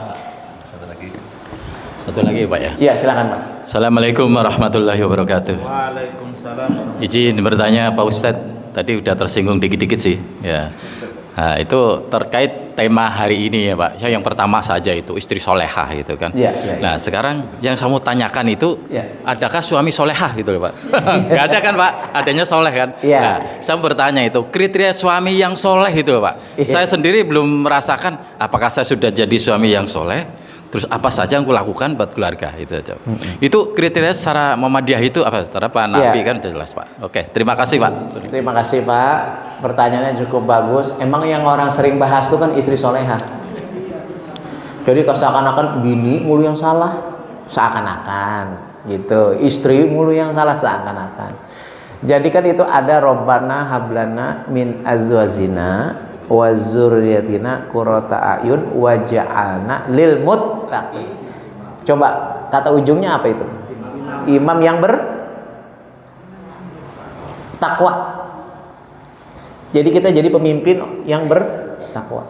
Di mana kriteria imam seorang suami? Maka si suami harus pasti mutlak dia menjadi orang yang bertakwa. Kuncinya di sini.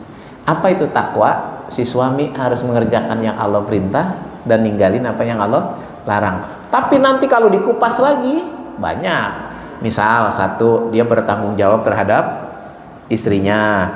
Dijabarin lagi, dia bertanggung jawab terhadap nafkah, lahir, sandang, pangan, papan, nyekolahin anak, pendidikan anak. Itu kan udah rinciannya. Tapi pangkalnya suami itu kalau pengen anaknya jadi orang baik, anaknya soleh soleha, kalau istri pengen jadi istrinya yang soleha, maka upayakan seorang pemimpinnya adalah pemimpin yang soleh, yang taat. Tapi nanti begini, jangan kemudian kita udah soleh, udah taat, si istri ngomong begini. Ada orang mencibir begini, kalau saya istri tergantung suami. Salah itu. Kebenaran kita mutlak hakiki ya punya kita. Kebenaran itu. Karena setiap kita bertanggung jawab terhadap amal kita. Jadi ibu tidak bertanggung jawab terhadap amal suami. Begitupun suami terhadap istri. Kecuali dia lalai. Kalau dia nggak lalai dia bertanggung jawab. Pak Ibnu bertanggung jawab tuh di akhirat amal Pak Ibnu. Istrinya bertanggung jawab sendiri. Sehingga kita akan memikul beban kita. Baik pahala dosa itu masing-masing. Di akhirat nanti. Masing-masing ikro kita baca kitabmu nih. Masing-masing baca. Ini amalmu nih. Gitu. Sehingga kalau kita tanya bagaimana kemudian kita menjadi pemimpin yang soleh, yang bertakwa, yang mau ngelaksanain perintah, ninggalin yang Allah larang. Bapak, siapapun kita, ini pertanyaan Bapak kan termasuk saya juga, karena kan saya suami juga Pak, gitu. Iya saya juga, gitu. Saya juga suami juga Pak, ya. Sama pertanyaan. Bagaimana kita bersikap agar istri kita begini-begini, sehingga seorang istri banyak mencibir, istri mah tergantung suami. Kita jawab aja Pak pakai histori sejarah. Apa sejarahnya? Kan dari 4 perempuan penghulu surga ada 1 yang suaminya ngaku sebagai Tuhan. Siapa? Fir'aun. Siapa istrinya? Asia. Suaminya siapa? Fir'aun. Masuk neraka apa surga? Neraka pasti. Istrinya masuk surga. Apakah karena lantaran Fir'aun si istri masuk surga? Enggak, karena istrinya beriman kepada Allah. Dia mau masuk surga. Suaminya emang enggak beriman kan kepada Allah dan kepada Rasulullah. Sehingga istrinya mah Asia mati dalam keadaan beriman dan dia masuk surga. Suaminya enggak. Sehingga kalau ditanya, Pak Ustadz, apa tanda-tanda ciri-ciri suami yang soleh? Banyak sekali. Dia tanggung jawab ekonomi, sandang pangan papan, tuh dia harus bertanggung jawab, nggak boleh menelantarkan. Bahkan tuh saya pernah mendengar seorang tua nih, bapak nih, hah? Bapak itu saya pernah mendengar, bulu saya merinding gitu, jadi saya takut juga kalau mau kawin lagi gitu. Itu saya dibilang gini sama itu orang, besok jadi dia habis nikahin anak, kalau enggak saya lihat anak saya di sorga, kamu saya tuntut. Gituin Pak calon suaminya. Kenapa Pak? Sebab dari masih kecil, dari masih muda, anak saya sebelum rumah tangga saya ajarin sholat, saya ajarin Quran, saya ajarin sholat 5 waktu, saya ajarin nutup aurat. Besok kalau saya nggak lihat anak saya di sorga, saya tuntut kamu sebagai suaminya. Kenapa? Karena kamu tidak membimbing anak saya masuk ke dalam surga. Tuh Pak, berat Pak suami itu. Makanya kalau ditanya ciri-cirinya apa, membimbing istri itu bagian dari tugas suami yang soleh. Makanya suami kudu marah kalau ngeliat istrinya keluar rumah nggak pakai hijab. Ngomel Pak, daripada bapak nanti di akhirat ditanya-tanya, lagi enak-enak di sorga, uncang-uncang kaki sama bidadari, dituntut sama istrinya. Enak banget suami saya mah di sorga, saya mah lagi di neraka. Gara-gara apa? Gara-gara dulu bapak lalai membimbing istri, nggak dibilangin. Jadi kalau ditanya apa ciri-cirinya, banyak sekali. Tapi yang kunci, clue yang pertama yang saya kasih adalah, mari kita jadikan takwa sebagai bekal. Fatazawwadu fa inna khairuz zadi taqwa. Berbekalah kalian karena sebaik-baiknya bekal adalah takwa. Itu kuncinya. Gak usah neko-neko dah, kita udah dekat sama mati nih Pak, kita Pak. Udah mau imsak ya Pak ya. Apa udah 62 tapi masih sehat, saya ngiri nih. Ya, rambut boleh putih tapi semangat masih hitam beliau nih. Masih semangat nih. Bapak juga nih. Kalau saya baru 41, jenggot udah putih nih Pak. Ya kalau di mana-mana udah disangka 50 tahun nih Pak saya. Gitu ya. Ibu-ibunya juga saya lihat sehat-sehat ini. Ya insya Allah kalau sering datang ngaji mas sehat Pak. Ya di sini ngajinya sebulan sekali sih ya.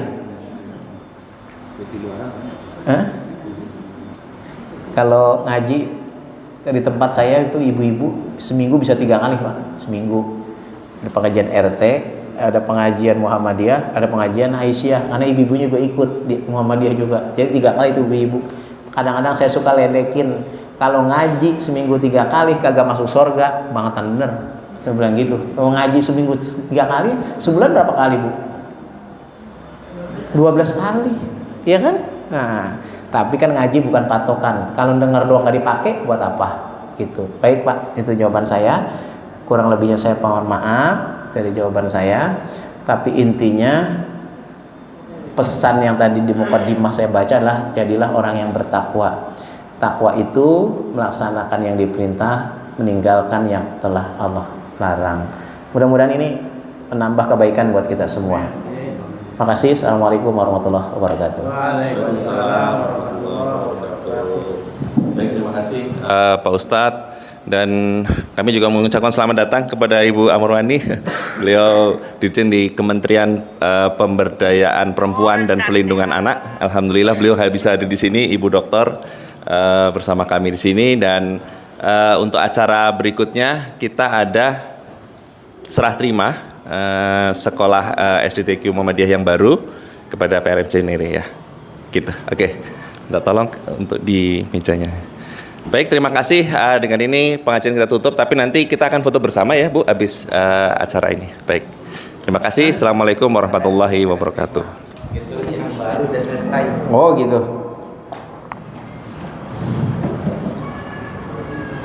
Ayo Pak Ustaz, ikut menyaksikan. Ya. Pak.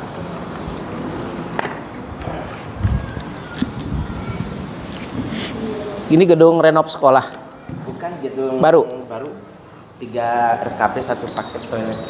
Dari Kementerian.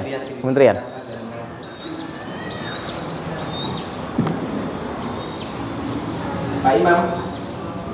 Imam, monggo Pak. Semua. Ayo, saya mas saksi saja. Iya. Pas ini kan pas dulu. Iya. Iya. Monggo. Ayo Pak. Yang anggota PRN monggo silakan di depan saya. Kemarin waktu rakor Bapak yang hadir ya Pak? Yang waktu rakor Bapak yang hadir ya? Pak Ibnu sama siapa Pak Ibnu? Waktu rakur? Raker kemarin Bang Faisal. Bang Faisal, Bang Faisal, tapi Pak Faisal ya? hari ini sakit beliau. Beliau siapa? Bendahara ya? Sekretaris. Sekretaris. Habis umroh Ustaz, jadi kebetulan Ya. Ayo, silakan Pak, saya mau saksi.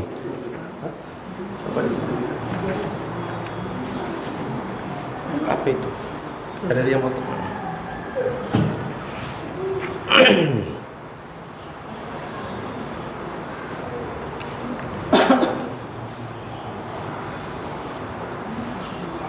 Ini totalnya. Wah, gede juga ya. Iya, 474 juta.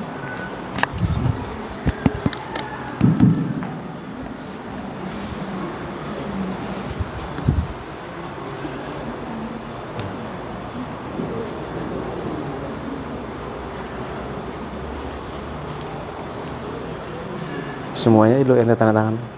Entah, Udah 2 aja. Oh iya. cinta. Baik, bismillahirrahmanirrahim. Alhamdulillah kita sudah menerima hasil pembangunan sekolah SDTQ Al-Khwarizmi yang kita hanya diberi waktu oleh pemerintah, oleh Mendikdasmen itu hanya 3 bulan pembangunan ini.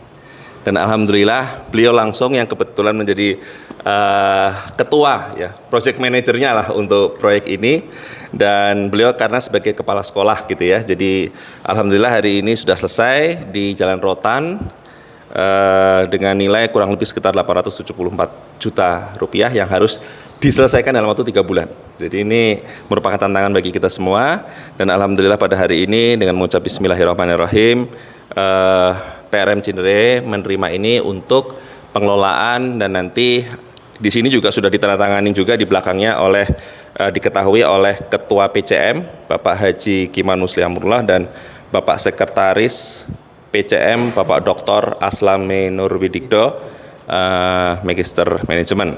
Dan beliau mengetahui mengenai hal ini dan beliau mempercayakan PRM Cinere untuk meneruskan pengelolaan ini, gitu ya. Bismillahirrahmanirrahim, mohon support dan dukungan dari Bapak dan Ibu-ibu semua agar kedepannya kita bisa membina anak-anak kita ya menjadi tahfiz Quran yang insya Allah ini akan menjadi amalan kita seperti disampaikan Pak Ustadz tadi, eskalator kita nanti di akhirat. Bismillahirrahmanirrahim, saya tanda tangan di sini.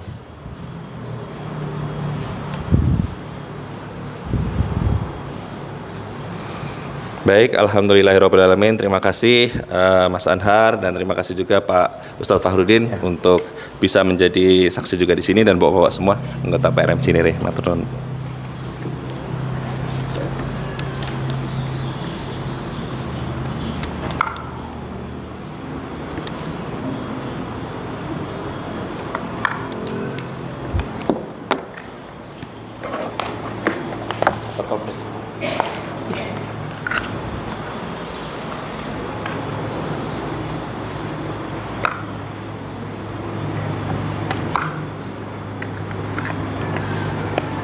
Oke, foto dulu bentar, lagi pegang kan di-upload sama Pak Ibnu nanti di webnya. Ayo sekalian. Ayo Pak, izin. Sekalian nggak apa-apa, ayo sini Pak. Pak Yosi, Pak Ismail. Ibu, Ibu-ibu bukan sih, biar sekalian. oh ya ibu-ibu sekalian. Buat ini, buat upload nanti. Ayo. Nggak apa-apa. Nanti habis itu foto bersama. Bisa cukup? Kelihatan semua nggak? Yang ini sebelah kanan. Sebelah kanan. Oh, kelihatan. 1, 2, 3, 5. 1, 2, 3. Lagi Pak. Kita cek dulu. 1, 2, 3. Ya, alhamdulillah. Nah, pegang. Semoga sukses. Amin, salah ya Pak. Kita sama-sama. Ini Sukses, mantap, luar biasa. kita mau ke PCL, dan PCL tetap menyerahkannya ke kami. Jadi ini amanah yang luar biasa. Iya, memang harus dikelola sama ranting. Cabang kalau diserahin ke cabang malah nggak dikelola nanti. Yakin saya. Oh iya betul. Ini kan ada SD. Di SMK Muhammadiyah 3 Tangerang Ayo kita Selatan. foto dulu ibu-ibu. Putat. Foto ya. Iya. Iya. Foto bareng. Dulu di SMA juga karena waktunya nggak kebagian, saya resign di SMA Muhammadiyahnya.